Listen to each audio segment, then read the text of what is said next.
আমার ভাইয়ের রক্তের 21শে ফেব্রুয়ারি আমি কি ভুলিতে পারি।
মহান 21শে ফেব্রুয়ারি ভাষা দিবস উপলক্ষে শহীদদের প্রতি শ্রদ্ধা জানাতে মেহেরপুরের গাংনী উপজেলার মাইলমারী এমডি প্রি ক্যাডেট স্কুলের উদ্যোগে বর্ণাঢ্য র্যালি, আলোচনা সভা ও কাঙ্গালি ভোজের আয়োজন করা হয়।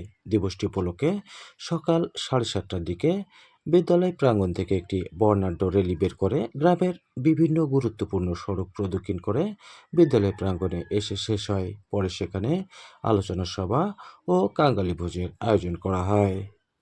এ সময় বিদ্যালয়ের শিক্ষক, শিক্ষার্থী ও অভিভাবকগণ উপস্থিত ছিলেন। আজকে মহান 21শে ফেব্রুয়ারি আন্তর্জাতিক মাতৃভাষা দিবস এবং আন্তর্জাতিক শহীদ দিবস উপলক্ষে আমরা আমাদের এমডি প্রি ক্যাডেট স্কুল কর্তৃক আজকে বর্ণাঢ্য র্যালি এবং আলোচনা সভা এবং শেষে তাবারকের আয়োজন করেছি। আজকে আমরা মালমারি গ্রামে র্যালির মাধ্যমে স্লোগান দিয়ে ভাষা শহীদদের স্মরণ করেছি। এর সাথে আমাদের আরও গার্জেন, স্টুডেন্ট সবাই উপস্থিত ছিল। সবাইকে ধন্যবাদ জানাই এবং গভীরভাবে আমরা ভাষা শহীদদের স্মরণ করছি। দৈনিক আজকের বাংলা .net